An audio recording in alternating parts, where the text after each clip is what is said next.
Guys, this is a big moment. We've waited for Formula One to kickstart their season in Australia for years now. This is the true home of the first race of the Formula One calendar, and we're back.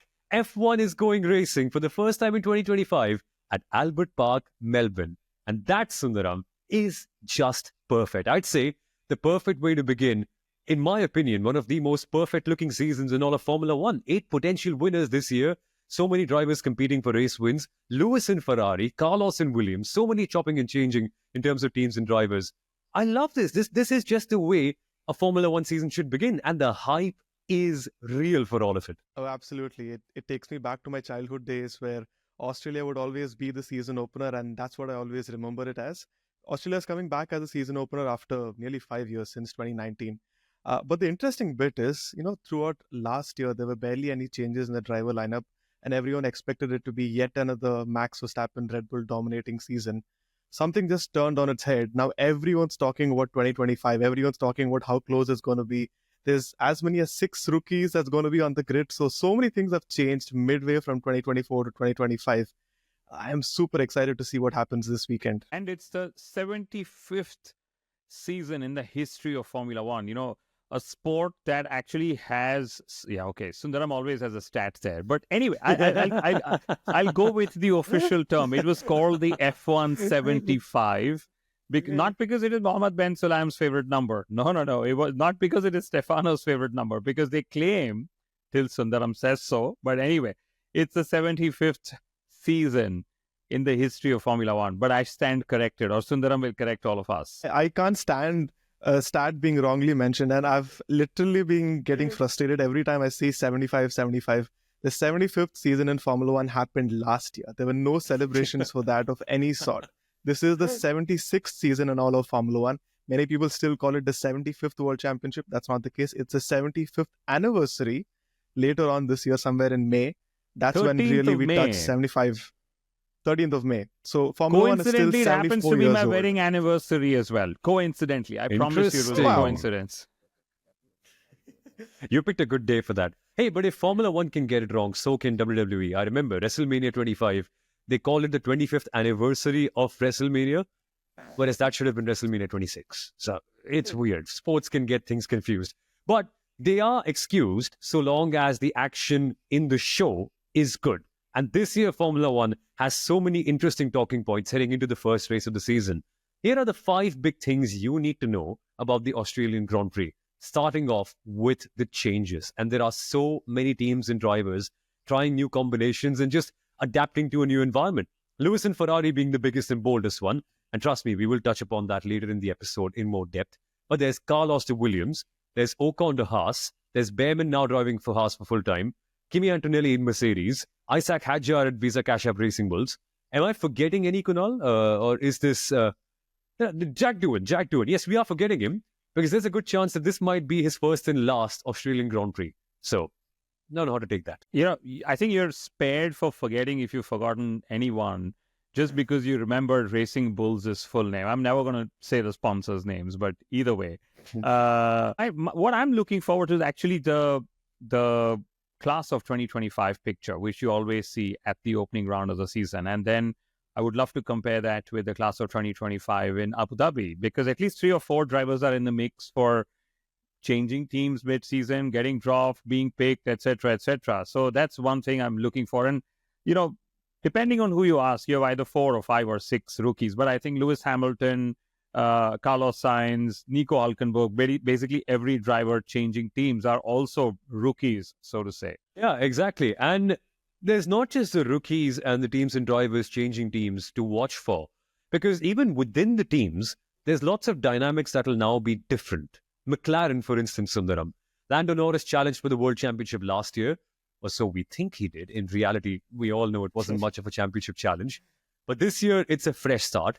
And we don't know who is the number 1 driver at the team that's walking into this season as the Constructors' World Champions, and who looked the most impressive in testing too. So that to me is also a big thing. Who starts off the season on the front foot, and hence, who gets all the preferential treatment from McLaren as we go deeper in the year? I think it's going to be the case for as many as 3 teams. So McLaren, Ferrari, to some extent, you're going to probably ask that question for Mercedes as well. I think Red Bull is the only team where you have a clear hierarchy between the number one and number two driver. But then at the start of every season, it's always going to be about who performs better for the first 5-6 races, or probably even longer. And then you choose who's going to be your preferred driver. But in my opinion, Lando Norris is going to be very happy with the way how the last season ended for him. Sure, he was chasing his first win at the first half. There was a little bit of inconsistency somewhere in between, but he's kind of built himself to take poles consistently, and the fashion in which he ended the season from pole to finish at the most crucial juncture of McLaren's history, in recent history actually. He actually put a spotless race throughout, and they won the championship. So I think he's going to be very confident with his chances for this year. The momentum's going to be very, very high. So I am curious to see what Lando Norris and Oscar Piastri can bring in together this year. They're going to bring in a lot of papaya rules on the radio, I really hope, which means that they are neck to neck. But truth be told, Lando's been sounding confident. He's gone and in front of the fans, in front of the media, said, I want to claim this championship. It's his best chance, given that McLaren seemingly have the edge. But does he really have it in him mentally to do that? I'm sure he's worked over it on the weekend. He's worked over it through the winter. But literally, he has to go all guns blazing from Australia itself. And can you imagine a 24-race calendar? But if you falter, if you take pole but lose the lead on the opening lap of the race, again, he's going to have to work even harder on getting things right for 25. So that's what I'm looking forward to this weekend. But there are more fun things as well. There are a few drivers who've been swearing on and off everywhere, whether it's in car, in the press conference. Will the FIA open their swearing jar account, this weekend itself? Because, the FIA now has a very severe financial penalty leading up to a race ban if you swear and use expletives, in official sessions or official press conferences. I'd love to see if somebody even accidentally goes there, because you could. You could have an accident You know what on we track. should do? You could have an accident on your mic. Yeah, exactly. And which is why we on the Inside Line F1 podcast will be the protectors of decent language. And we will keep track of every single swear word mentioned by a Formula One driver this year and what the fine for that was, to see if the FIA are actually doing a good job. Because the drivers wanted accountability, the FIA wanted lack of swearing. We'll fill in the gap. We'll do it for you, FIA. We're the secret saviors. And speaking of the FIA, one more thing I am keeping a very keen eye on, Mohammed bin Sulayem and his comments in the media, because today he's actually secured the one big goal that he was working towards relentlessly for the last few years, which was getting an 11th team in Formula One.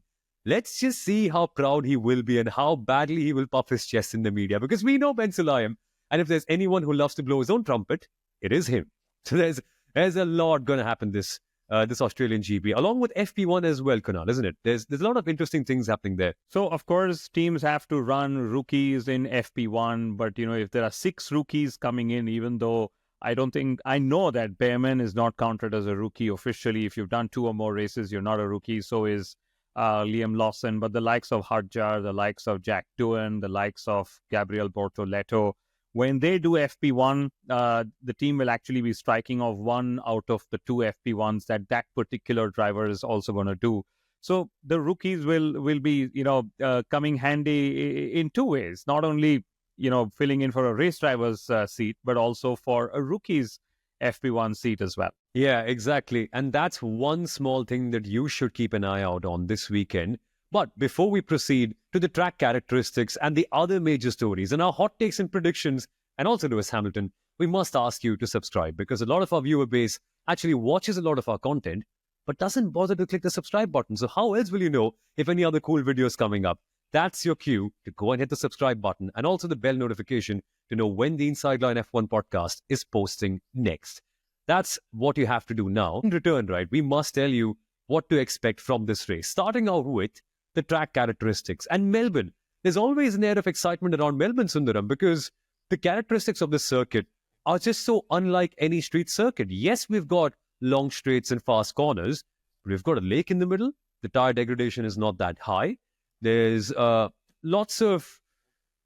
a bit of track evolution, but not too much compared to other street circuits, which means it's largely down to how strategically you can manage out the tires. And in a two-stopper, it's very tricky to tell who can actually get the upper hand. Like last year, Carlos Sainz won, but that also came down to the fact that Max Verstappen had an issue with his battery pack. Well, absolutely. So Albert Park in that regard is very different from other street circuits. It's a semi-permanent circuit. I wouldn't call it a street circuit as such.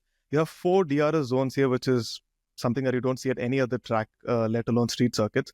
But the fact is that the track is very, very narrow. But over time, it does tend to favor the drivers who start on the front row statistically as well. But the big talking point over the past couple of years has been the number of overtakes. Since between 2017 to 2019, we barely had 5 overtakes on average at this track. But that's kind of risen to 23 overtakes ever since that they made that little change in configuration to the track. So definitely overtaking is a lot more easier right now with that 4th DRS zone. But degradation is going to be another talking point. Since it's a street circuit, since the temperatures are going to be a little cooler, or the track temperature is not going to be as compared to other race circuits, tires can slide around, degradation can be a big talking point, and you have to keep an eye out on all the teams and how they fare as well. Guys, 1 second. What are you guys actually talking about? Because this race is supposed to be an extremely hot race, or there's going to be thunderstorms, which means the rookies will be challenged. Yeah. Lewis Hamilton in a Ferrari in the rains is going to be epic to watch out for, including, Max Verstappen in that Red Bull in the rain, should the rain come on the Sunday. But I remember from last year, we had that graphic of the 4 teams that won, which team actually won when it was really warm. And guess what? That was McLaren. So advantage McLaren yet again. But I know that Ferrari, this is actually a Ferrari circuit. 2 out of the last 3 races that we've had here have been won by Ferrari. Of course, one caveat being that, Max Verstappen actually had a retirement last year as well. And in fact, both the Ferrari drivers have scored off. Carlos Sainz being the former Ferrari driver, having scored, a point there as well. But all in all, it's a beautiful circuit to go out to. Semi-permanent street circuit, as we call it. 11-hour time difference between the racetrack and the bases where the teams will have remote operations. So, jet lag, dealing with time zone differences, etc., becomes another challenge for all the teams. We'll constantly hear these things of how simulator drivers spend the whole night at the simulator back in the base so that the team could make changes as well. And in fact, track evolution is very high since now F3 and F2 also visit this race weekend. So you guys were right, before F3, F2 came, track evolution was not as high. The circuit would go back to being green. But now with F3 and F2 racing, track evolution is fairly high to look forward to as well. But one of my favorite things is the pit lane speed limit. Cars are actually spending just about 13 seconds at pit lane speed limit, which means there is an incentive to make an extra stop if one has to. And Pirelli are yet again bringing one of their softest tire compounds to this race, just as they did last year. But Sundaram, you said 4 DRS zones, and that I'll tell you what I'm thinking of. I'm already thinking of the first mini DRS controversy coming up this race weekend itself. The FIA will be monitoring things, especially on Ferrari and McLaren's, rear wing with the mini DRS flaps, but also the flexi wings at the front, which we will see flexing, are going to stop flexing a few races in the season as well. It's a beautiful, fast and flowing circuit with, medium to high downforce. In fact, lots of fast flowing corners, especially the ones from 9, 10, and 11. So look out for that. Lots of overtaking opportunities out there. And the S at the end, man, that left-right, I can't even call it a chicane, but that quick section of corners that we have at the end before the double right-handers. Beautiful. That is what Melbourne is all about. And just wait for all the videos to come up from the fans to show you just how fast a Formula One car can get through that place. It's unbelievable. Speaking of fast, though, the big question for this weekend is how fast does Lewis Hamilton actually adapt to Ferrari? And not just in terms of the team environment, because keep all the pleasantries aside, keep all the PR aside, keep all the photo shoots and all the magazine interviews aside. It all boils down to one big question. How competitive can Lewis Hamilton actually be in the car? And for me, that's going to be the big story to watch for this weekend. Even though someone else might end up winning the race, and even though we might see 50 crashes or a red flag or, rain coming in as well, the headlines will still be on Lewis Hamilton. So we must talk about him for a second. And my big question in all of it is, just how quickly does he learn? Because Lewis Hamilton is known to be someone whose style of learning is very different to others. As James Rawls mentioned on the High Performance podcast, lovely interview, by the way, Lewis's way of learning is by making a mistake and then working backwards now that he's found the limit. So it might take him a lot of time and he might not have as many consistent laps, but ultimately he knows the limit. And once he gets there, we know that Lewis Hamilton has an eighth gear that nobody else ever can get to. And that to me is going to be just such an exciting thing to watch. Just how close is he to Charles Leclerc on the very, very first day? And then there's also other things around it, Kunal, because he's in a team with Charles Leclerc, who's the prince of Ferrari. And we're all assuming that Lewis is going to be the slower one in the first race, but we're not quite sure of what the gap is going to be at the end. Again, that's, I love this. New season, new assumptions. Lewis Hamilton, opening race of the season, is going to be slower than Charles Leclerc. Well, why not? There are two assumptions to be made. Either he's slower or he's faster. You made one. But I think eventually what will happen is what his gap is to Leclerc. So whether he's slower or whether he's faster, so long as they've had clean runs, if the gap is within a tenth and a half, or at best 2 tenths, I think it's going to be a very successful debut at Ferrari, even if he doesn't win. Although, I think Raikkonen and Alonso, the two drivers recent times who won on their Ferrari debut, if Lewis Hamilton can win on debut, it could very well be that's the most successful way of measuring his success. But yeah, talking of gaps to Leclerc, a couple of tenths here and there, whether he's ahead or behind, it's just a couple of tenths that will define that, okay, that means Lewis is comfortable even on single lap pace against a driver who's really well known for his single lap pace. Good question. Sundaram, where do you think Lewis has to finish, at least, for this to be counted as a successful weekend? I'd say third. Yeah. No, I think generally, even if he finishes in the top 4 or 5, I think he's going to take the positives out of it, because the thing is, for him, it's a lot more. I think it's arguably his biggest change in his F1 career. He's not just changing engines, but he's changing teams, the team culture, and there is so much more that you have to really get accustomed to when you're joining Ferrari from whichever team you're joining. So it's of course going to be a big challenge for him, but if he's competitive, and like Kunal says, a tenth or two, it's ultimately going to be how close he is to Leclerc and the others. I doubt you can really put a podium is going to be a great win. A podium is going to be very positive for him. But the interesting thing is, Lewis Hamilton has just switches on around certain tracks. Silverstone, he does that. He does that in Hungaroring. And Australia is also one of those tracks. Not on race day though, but in qualifying. Because he's taken 8 pole positions around Melbourne, which is the second most that he's taken at one track. Hungaroring, he's had 9 pole positions. Interesting fact is, whenever Australia has hosted the season opener in the hybrid era, there's only one pole sitter. There's always been just one pole sitter, and that is Lewis Hamilton. Will he put his car on pole this time? It's difficult, but if he puts it on pole, people are going to go crazy. Yeah, and to add to that, Lewis Hamilton is a great adapter to new machinery. Think about the greatest rookie season in Formula One history. Who delivered it? Who was fighting for a world championship in their first year in Formula One? It was none other than Lewis Hamilton. That was 2007 when he was with McLaren, and he won a race, I think 8 or 10 races into his Formula One career. Then 2013, he joined Mercedes after leaving McLaren, the very successful McLaren. And most people said, that's a crazy move. Why would you do that? Why would you join a mid-table team instead of staying at McLaren, who have been world champions for such a long time?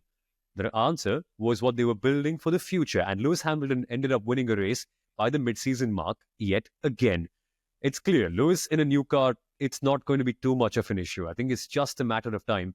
And it will be phenomenal to see where exactly he can be at the end of this race.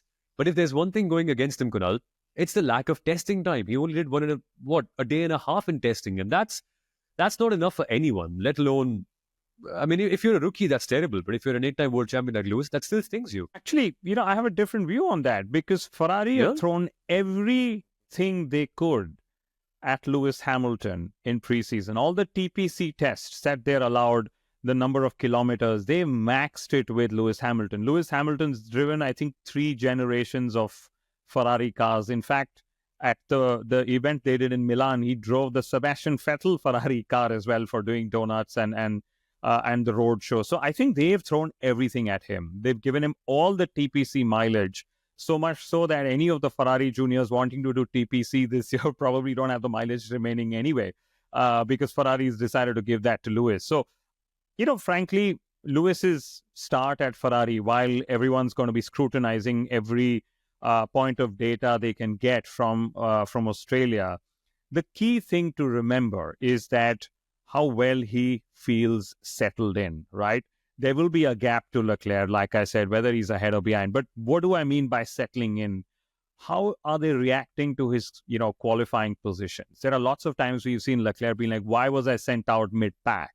Okay, how well do they time out his releases in qualifying? How do they give him the maximum chance to get in as many laps towards the end? Or how do they deal with mixed weather conditions? Since that's coming, we've often laughed on Ferrari's pit lane calls and their strategy and so on. So how they fit in well. Remember, Lewis is not somebody who's new to this. He's probably seen them on social media much as we have. And when he was a Mercedes driver, he's probably had a laugh as well. So he would have gone through with his team, understanding that why did that mistake happen or why was that call taken? And he would have sort of worked on building what he would call it as his trust level with his set of engineers and mechanics. All of that is going to be tested. All of that is where he eventually, his comfort level with his team is where we will never see it from the outside, but that's what he's going to be, sort of building on from the inside so that he gets a better start into the season as a whole. It's 24 races that he's going to be doing that. And I'm actually looking forward to some of the fun things. Could Lewis Hamilton drive into the Mercedes pit box? He's done that before. When he moved to Mercedes, he drove into the McLaren pit box. And if Ferrari actually fight for the win, this is the controversial part. Could they be using team orders, right? If Lewis is, second and Charles is just leading, could they tell Lewis, do not attack because they want to bank in the 1 and 2? It could well be happening. A team's wanting 1 and 2 finishes could, either use team orders or say, keep it clean, guys, and so on. So could that be something? And I'd love to see how Leclerc is handling the pressure, because I think in the car he's going to be unfazed by whoever his teammate is. But every time a Ferrari driver's on stage, there are claps, and if that Ferrari driver is Lewis Hamilton, there are 2x the claps. Okay, so from being the Prince of Ferrari, suddenly the Emperor is here. How will Leclerc take that, and could that impact him in the car as well? The Emperor or the Don? What are we calling him? I think the Don. Don of Ferrari, no? I'd love the Don as well. I'd love that photo shoot he did with the F40 and Enzo's home, and That's more like it. But no, it's taken us 23 minutes to talk about Charles Leclerc, which means that on the 23rd minute, we're also going to talk about Max Verstappen then, because we can't ignore our driver's world champion for that long. And I find it incredible that this weekend, amidst Lewis Hamilton's debut in Ferrari, we're also going to see Max Verstappen at Red Bull Racing, and it'll be phenomenal to see just how everything mixes and merges around, which then leads us to also a few questions that we've gotten on social media, and we love to answer them. This one is from Pogo Wheels. Let's just get to it before we get to our small news of the week from Formula One, which is a fun segment we're willing to introduce as well. Pogo Wheels has asked us, do you think McLaren will still be the team to beat? Where do you think Red Bull will stand? And also, as a pundit, what are the challenges and difficulties you guys face at the starting of a Formula One season? I think it's a good one. Let's answer the last one first, because it also gives us a chance to give a live update of sorts. This year, Kunal's going to be broadcasting in the Viaplay studios as an F1 pundit, as always. He's going to be on TV for most of the races, talking to you about Formula One and giving insights. Sundaram's numbers are always going to be on social media, and he's, of course, part of the WTF1 talent group. He's also doing so many incredible things. And Sundaram, there's one piece of news that we're waiting for you to share, but I don't think now is the right time or now is the right platform. So I'll wait for you to break whatever has to be broken, and we'll get to that later. What are the piece of news? What are the piece of... There is no news. I have no clue what you're talking about. There is no news at this point. At this point, yes. It sounds like I'm dismissing rumors like how Bollywood folks do. Strictly, we're just friends. We're just good friends. No, but there's no news at this point, at least. If at all there is one, I won't shy away from announcing it. But you are going to Bahrain, and you're going to be attending a lot more races this year, while providing stats to so many other racing championships as well. I hope so. I can. So I am going to Bahrain. That's the one thing that's finalized. I'll see what else turns out this season. No, it's going to be phenomenal. And this year, we're also getting a chance to be having Hindi commentary in India. And this is courtesy of Fan Code. And I get the opportunity to host that. I'm going to be the commentator for Formula One in Hindi. And it's a culmination of a lifelong dream in which both of these gentlemen have also helped me so much to get here. So for us preparing, I mean, I can tell on behalf of all three of us, we're always talking about Formula One. Like even in the winter, there wasn't a single day when we weren't talking about Formula One or what to do this year or who's going to be good or what the big storylines are going to be. And Sundaram's always researching the numbers in the back. Kunal and I are always looking at the news and trying to figure out different ways or different guests who we can get on the show to talk about it. So I don't think the preparation is any hard, right? Is it, Kunal? Because this is just our life. We live and breathe Formula One every single day. We do. And congratulations on your appointment for being one of the voices of F1 in India with the official broadcaster. It's a dream you've been seeing since you were 8 years old. And I will always remember the day when your dad wrote to me when you were 8 years old saying, my son wants to be a broadcaster. And I said, please just let him go have fun. So you've had all the fun on the mic, several thousands of hours commentating with lots of virtual networks, the Indian Racing League, and everything else that's come your way, including WWE as well. So congratulations, very proud. And I think this is where I'm going to test a Riverside, the recording tool update that we have. After 2 years, we finally used it. It's madness. It is madness. But there's going to be more reasons to celebrate. But that's to answer your question, Pogo Wheels. It is our life, and we're always doing Formula One.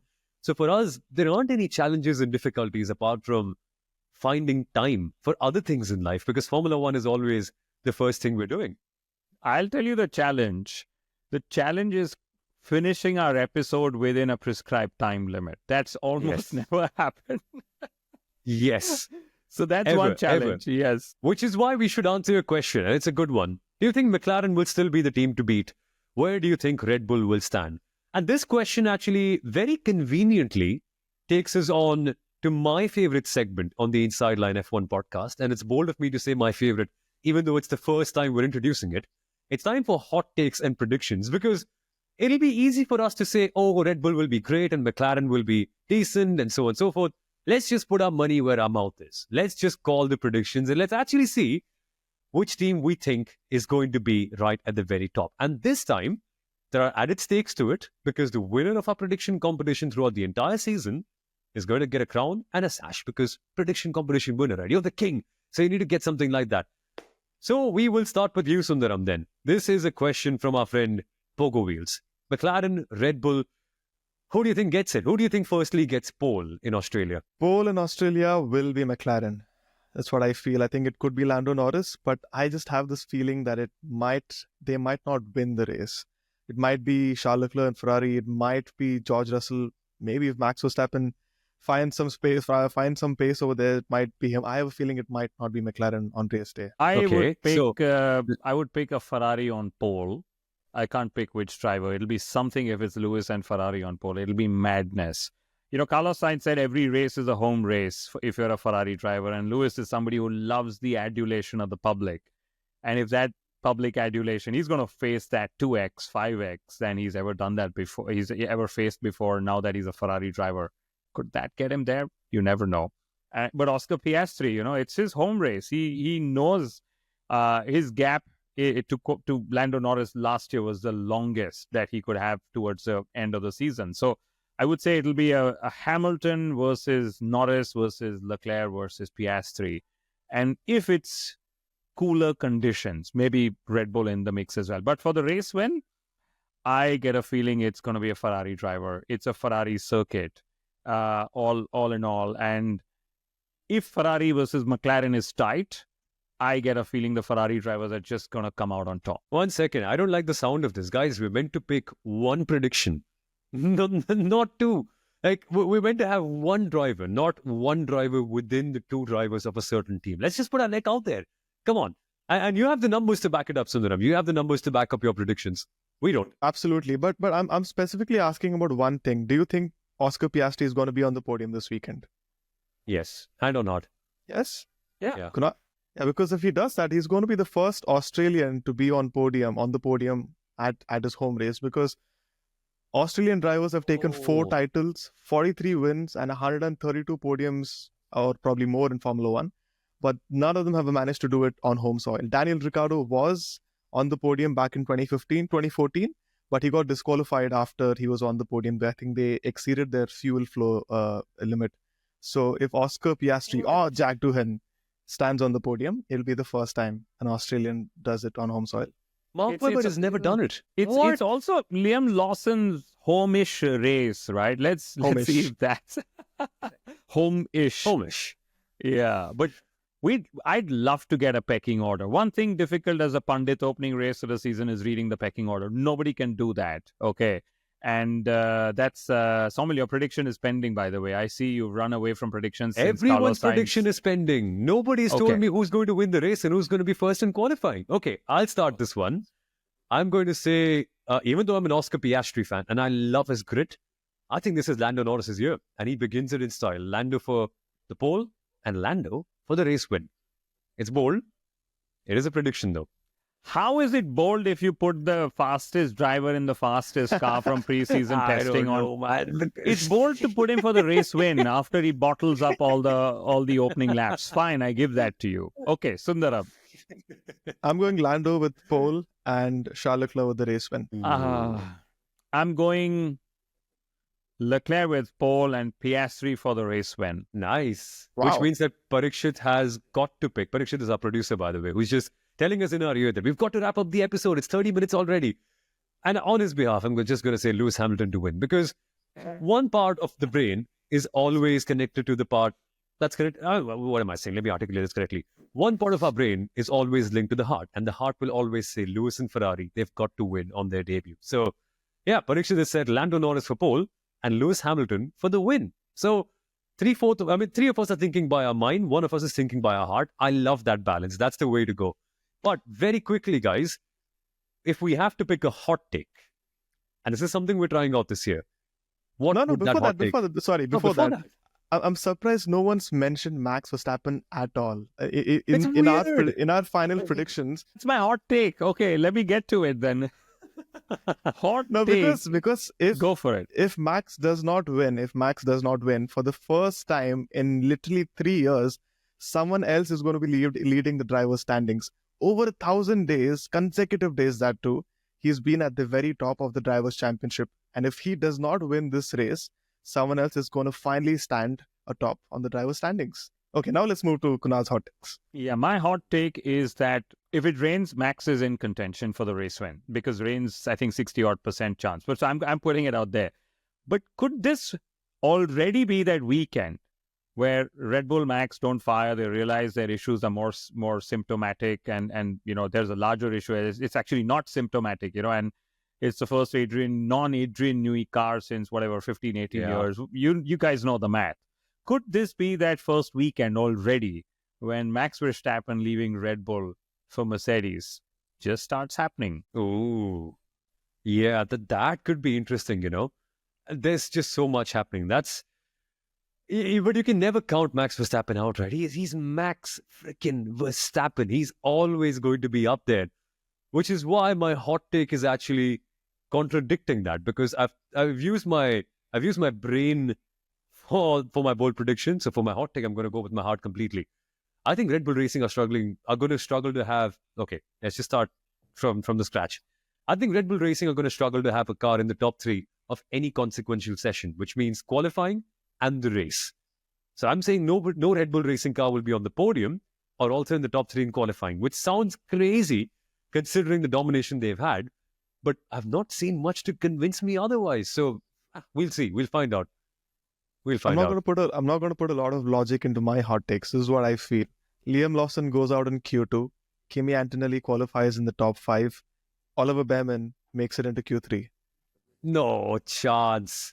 It's supposed to be hot. It's supposed to be a hot take, so I'm going all in. I put another hot take. remember this one. Carlos Sainz to get out qualified by Alexander Albon, because I think Australia's another Albon circuit. He loves this for some reason. But they're going to be very, very close. Again, guys, do not worry if your favorite driver is out qualified or out. Just see what that gap is. That gap is so crucial. If it's a couple of Yeah. times here and there, that's fine. It's just the first race of the season. There's 23 other races to have weird hot takes for. Exactly. And this might just be the closest Formula One season ever because the rules are not changing that much. Lots of new drivers have come into new teams and are going to challenge the established pecking order. And the regulations being similar has also allowed more teams to get closer to the top teams, which means Formula One is going to be crazy this year. And there's every reason for you to watch the Australian GP. And if you'd like it, watch it in Hindi with us as well. It'll be phenomenal. But this has been us on the Inside Line F1 podcast. And we're going to see you on Sunday afternoon for our post-race review show. 2.5 hours after the race, we're going to be live with an episode on the Inside Line F1 podcast. So make sure you've subscribed to our YouTube channel and also the podcast on any audio platforms that you're listening to us from. Thank you for watching and listening, guys. We'll see you on Sunday. Bye-bye.